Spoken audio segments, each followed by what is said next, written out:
Today we're checking out another mini PC. I want to thank them for sending this over to review on the channel. This one is the SER5 Pro with Ryzen 7 5800H. This one's actually $100 off as of this video, $319, but I'll leave a link down below with current pricing and more information.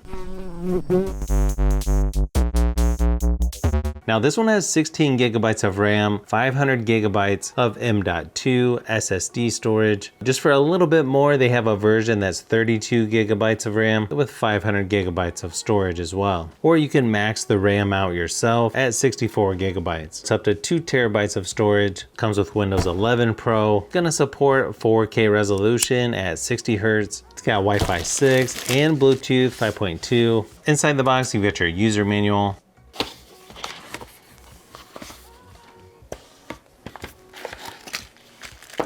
Also comes with a VESA mount and screws. Pretty typical power cable. You've got a short and a longer HDMI cable as well.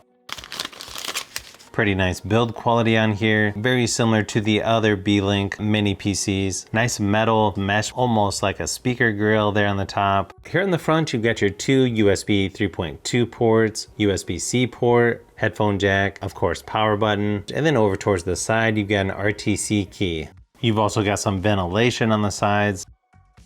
On the back, you've got your LAN or Ethernet port, a USB 2.0 port, USB 3.2 Gen 2. You've got your display port, HDMI, and where you plug in the power.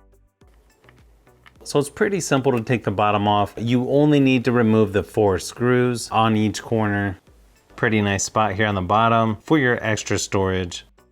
To get to your SSD storage and the memory slots. It takes a little bit of time, but not too bad overall.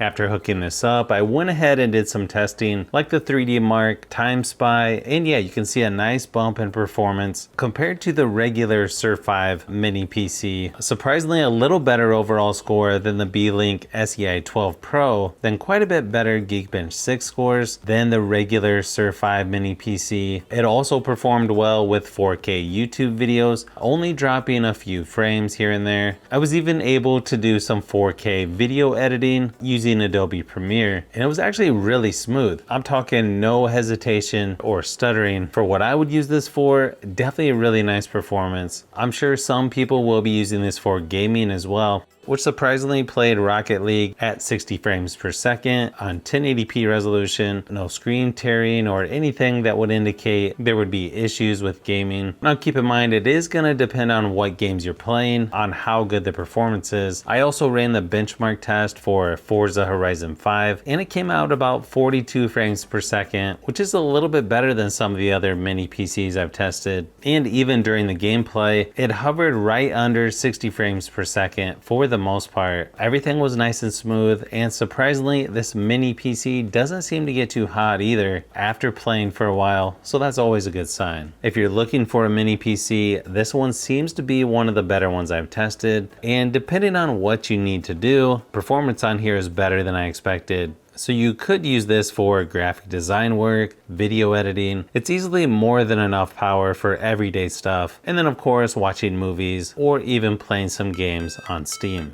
So if you've made it this far into the video, you may want to say thanks by subscribing, and don't forget to give a thumbs up if this video was helpful. This is Brian from Fishbee Productions. Thanks for watching, and I'll see you on the next one.